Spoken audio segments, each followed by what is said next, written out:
Prophet Ibrahim यांना अल्लाहसाठी आपल्या मुलाचा बळी द्यायचा होता, पण अल्लाहनं त्यांना रोखलं आणि आपल्या मुलाऐवजी मेंढीची कुर्बानी द्यायची सांगितली, असं मुस्लिम धर्मातील लोक मानतात. इब्राहिम यांना ख्रिश्चन आणि ज्यू धर्मात अब्राहम म्हणून सुद्धा ओळखलं जातं. असं मानलं जातं की प्रॉफेट इब्राहिम यांनी एकदा त्यांच्या स्वप्नात पाहिलं की अल्लाहनं त्यांना निष्ठा दाखवण्यासाठी आपला मुलगा इस्माईलचं बलिदान द्यायला सांगितलं. प्रेषित इब्राहिम यांनी ह्या स्वप्नाला अल्लाहचा संदेश मानला आणि त्याबद्दल आपल्या मुलालाही सांगितलं. तेव्हा अल्लाहच्या आदेशाचं पालन करावं असं त्यांच्या मुलानं वडिलांना सांगितलं.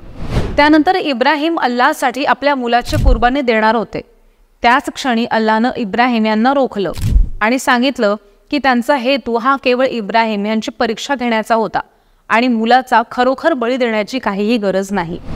त्यावेळी अल्लाहनं त्याला एक मेंढी दिली आणि मुलाऐवजी ह्या प्राण्याची कुर्बानी द्यायला सांगितलं. बलिदानाची ही परंपरा इस्लाम धर्म उदयाला येण्याच्या आधीपासून चालत आलेली आहे. सध्या जगभरातील मुस्लिम धर्मीय विविध प्रकारच्या प्राण्यांचा बळी देत आहेत. जर एखाद्या व्यक्तीकडे आवश्यकतेपेक्षा जास्त मालमत्ता असले तर त्यांनी प्राण्यांचा बळी देणं बंधनकारक असतं असं मानलं जातं. फक्त मुस्लिम धर्मातच प्राण्यांचा बळी दिला जातो का? तर नाही. इतरही बऱ्याच धर्मात संस्कृतींमध्ये प्राण्यांचे बळी देण्याची प्रथा आहे.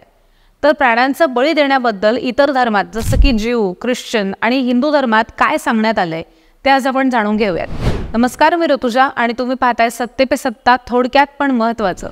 सगळ्यात आधी आपण पाहूयात ज्यू धर्माबद्दल. इस्लामचा इतिहास आणि ज्यू आणि ख्रिश्चनांच्या इतिहासामध्ये अनेक साम्य आहेत. ज्यू धर्मग्रंथांमध्ये अनेक प्रकारच्या यज्ञांचाही उल्लेख आहे आणि त्यासाठी विशिष्ट वेळ आणि विशिष्ट ठिकाण सुद्धा नमूद केलेले.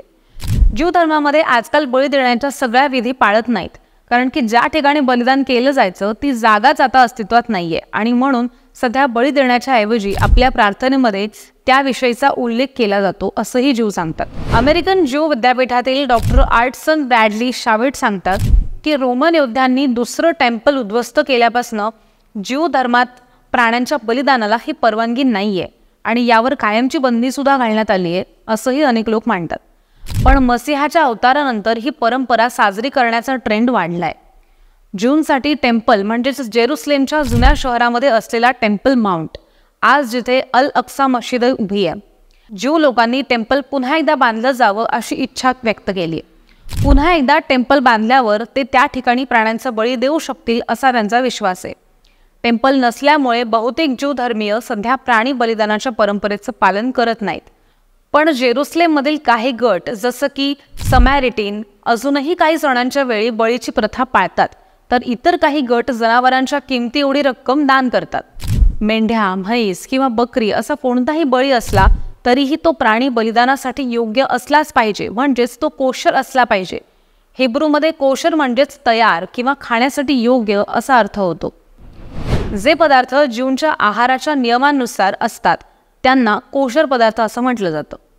जूनमध्ये कालांतरानं प्राण्यांचा बळी देण्याची प्रथा कमी झाली, पण मांस खाणं हा अजूनही अनेक सणांचा एक महत्त्वाचा भाग आहे. जूनमध्ये पशु बलिदानासाठी विविध प्रकारचे धार्मिक विधी आहेत आणि ते बलिदानाच्या उद्देशानुसार बदलले जातात.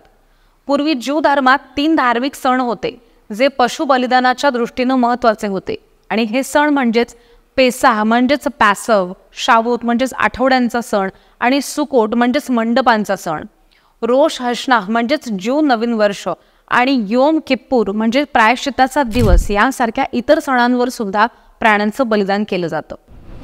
आता पाहूयात ख्रिश्चन धर्मातील प्रथेबद्दल. ख्रिश्चन धर्माचे मूळ ज्यू धर्मामध्ये आहे. ज्यू धर्मग्रंथांमध्ये अनेक गोष्टी आहेत ज्यांचा बायबलच्या जुन्या करारामध्ये उल्लेख आहे. ओल्ड टेस्टामेंटची पुस्तकं विशेषतः लेव्हिटिकस 17 आणि ड्युरेटोनॉमी हे ग्रंथ प्राण्यांचं बलिदान कसं केलं जायचं ह्याचं डिटेल वर्णन सांगतात. बांगलादेशमधील काफरुल कॅथलिक चर्चचे पाद्री डॉक्टर प्रशांतो टी रिबेरो म्हणतात की तेव्हा संध्याकाळी प्राण्यांचं बलिदान केलं जायचं आणि त्यावेळी नकारात्मक प्रवृत्तींना दूर ठेवण्यासाठी प्राण्यांचे बळी दिले जायचे.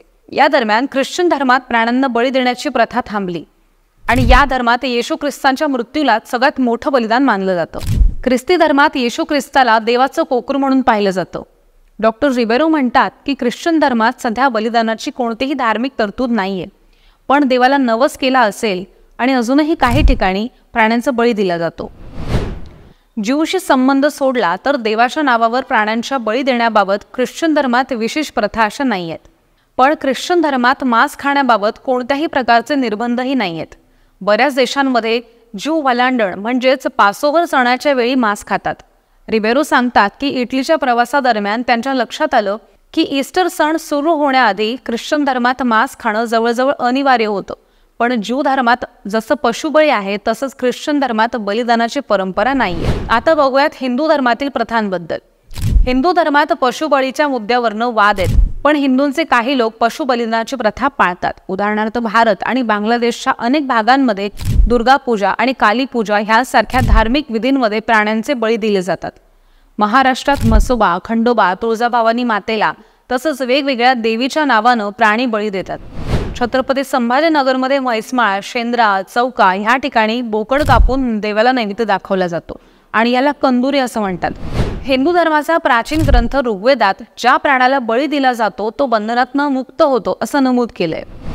असं मानलं जातं की इसवी सनाच्या 500 ते 1500 वर्ष आधी सर्व हिंदूंमध्ये प्राणी बलिदान हे सामान्य होतं. बळी दिलेल्या प्राण्याचं मांस आधी देवाला प्रसाद म्हणून अर्पण केलं जातं आणि त्यानंतरच नातेवाईक आणि जवळच्या लोकांना ते जेवण म्हणून दिलं जातं. याशिवाय काही प्राचीन मंदिरांमध्ये थेट पशुबळी देण्याची सुद्धा प्रथा अजूनही आहे. बांगलादेशातील ठकेश्वरी आणि भारतातील त्रिपुरा सुंदरी, कामाख्या आणि कालीघाट काली मंदिरांची उदाहरणं दिली जातात. तर दुसरीकडे हिंदू धर्मातील अध्यात्मात सध्या आत्मसमाधानाला जास्त महत्त्व दिलं जात आहे. तर प्राण्यांचा बळी दिल्यानं मंदिराचं पावित्र्य कमी होतं असाही काही लोकांचा विश्वास आहे.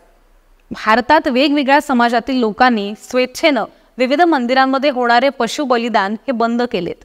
श्रीलंकेतील हिंदू लोकांना मंदिरात प्राण्यांचा बळी देण्यास बंदी घालण्यात आली आहे. नेपाळमधील अनेक लोकांनी सणांच्या काळात प्राण्यांचा बळी देणं हे स्वेच्छेनं बंद केलंय.